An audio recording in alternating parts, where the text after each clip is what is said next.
Hey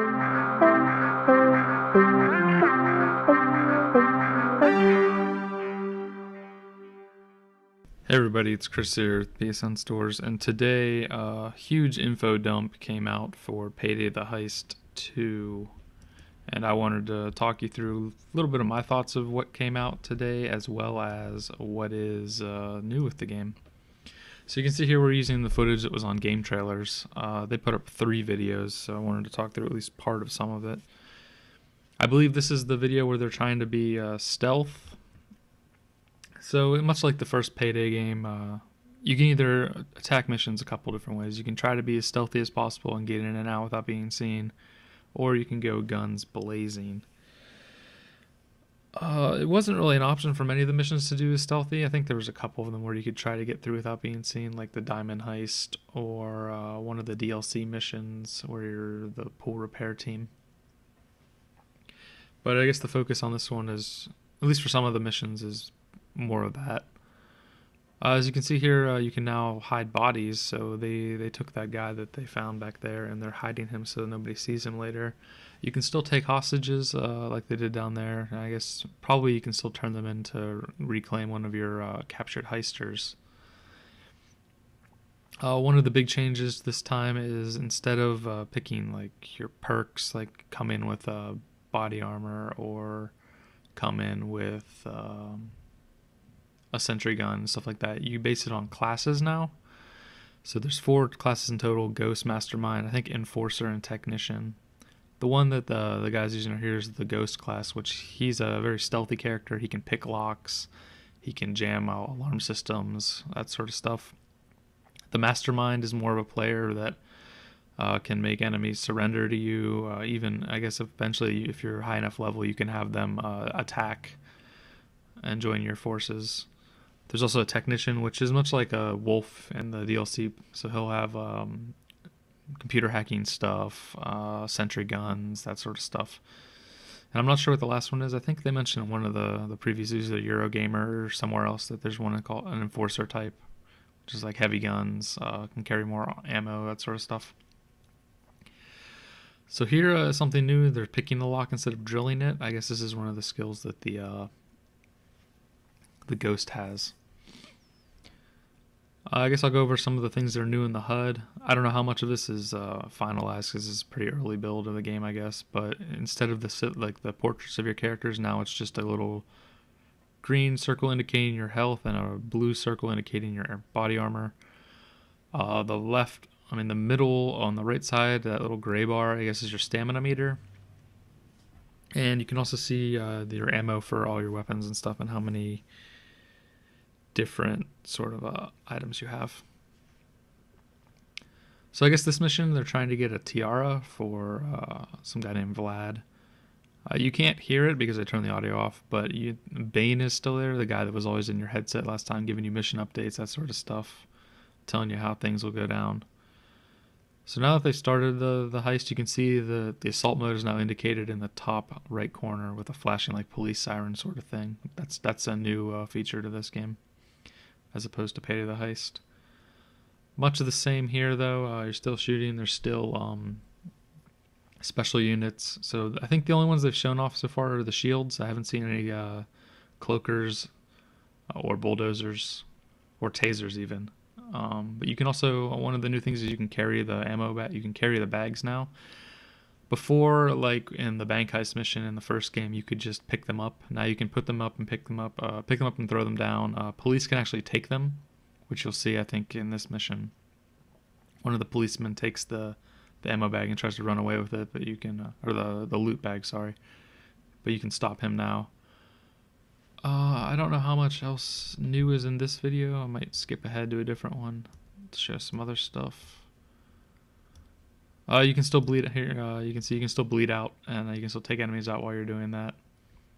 That's something that was in the other game. I think that's it for this one. Okay, yeah, there you see Bane's negotiating for you, so you can still trade in a hostage to come back in the game. So that's this video. Let's skip over to the next one. Let's try, I think it was this one. Is this the one I want? So you can check out a bunch of websites that have content today. Like Game Trailers has some. IGN had a write-up, and some European websites like Eurogamer also had them as well. So this time they're just going in guns blazing. You can see it's going to be a little bit different. One thing I did notice here is there's a new indicator when you've been spotted. You can see that red eye in the screen. I guess that's letting you know that the people know that you're up to no good and the police have been alerted. Also new is on the top left corner is the objective. It was a little bit different in the last game. I don't remember exactly how it was shown, but it wasn't like that for sure. Also, they don't show your experience or the money you've grabbed so far in the game. I know in the old game there's always that bar at the bottom of the screen. Whenever you did something, you would see how much experience you've gained, how much cash you've earned, that sort of stuff. That's sort of missing. I don't know if that's coming back or not, if it's not a final version of the HUD or anything like that. So, let's see what else I have. So I guess the big part of this is the CrimeNet system, where you'll see that in the next video. But basically, you're getting your missions from there now. And they're sort of dynamic. It's randomly chosen based on your level, I guess, and there are some rare missions which give higher paydays. So I guess one of the things they wanted to do to differentiate this from Payday Heist was there wasn't really much you got for completing missions other than level up. This time they're going about that, either giving you masks, different masks that you earn as paydays, or I think I heard in one of the videos weapons, because they want you to you remember hey, I got this weapon from doing this mission, that sort of thing. So they're showing off some of the mastermind's abilities of making that police officer surrender himself to you, and he's now a hostage that you can negotiate with. Let's skip ahead a little bit here. I don't think there's much else different in this one. They do complete this mission though, so let's skip to that. I think they find one of the tiaras in one of the bags. So basically you're still trying to escape after you get the stuff. Every time it usually ends in going to a getaway vehicle of some sort. This time it's a van. So you can see there he definitely threw the loot bag, which is something you couldn't do in the first game. You couldn't put down bags. I mean, you can put down your armor and your medic bag, but you couldn't throw loot bags around. And I think that also affects your stamina. If you're holding a loot bag, it'll make it decrease faster. So that's this heist. There's one more where there is exclusive to game trailers, which is I guess they called it the Breaking Bad heist, which is done for this drug dealer.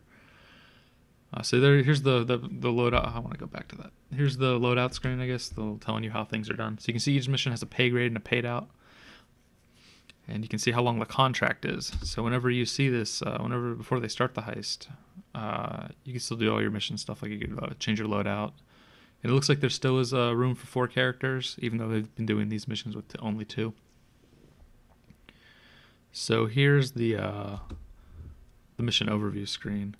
So here's where you can set up your loadouts, that sort of stuff. You can see the pay grade of the mission, how difficult it is, and how long it is. So it seems like some of these missions are going to be pretty long, with 14 days shown, while this one is only a 2-day mission.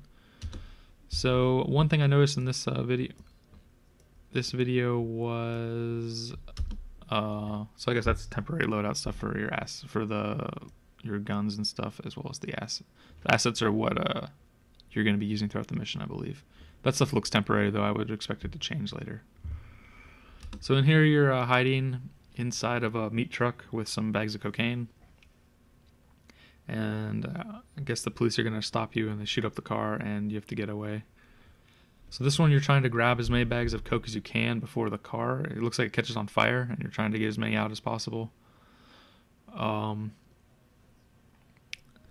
Seems like they've also taken some things from the DLC missions on the PS3 and Steam versions, where you're putting planks up to make your positions more defendable. I'll show that in a second here. What I did notice from these videos was the guns sound more weighty, and they were I guess I don't know if the sound effects are new or what it is. It's just they sound better. It looks like the shooting's a little more refined as well. So you can see here he's going to be grabbing some planks in a second to put up to make some defense. So yeah, in the GameSpot video, I noticed they mentioned that the masks are going to be used as your paydays, your loot, and they mentioned millions of combos, some of which are rare. So you'll see some people, I know in the PS3 version, the rarest masks you can get now are the gold masks for completing all the missions on Overkill 145. I didn't notice whether or not they had the same mission like difficulty types. I noticed they had stars, but they weren't labeled as like a normal overkill 145, that sort of stuff. So yeah, hopefully we can get our hands on this game sometime soon. I asked if it would be a GDC, and the PR lady told me no, but hopefully maybe E3, something like that. So be sure to check PSNStores for more coverage, because we'll be giving you as much as possible, because it's one of our favorite games on PS3. So thanks for checking it out.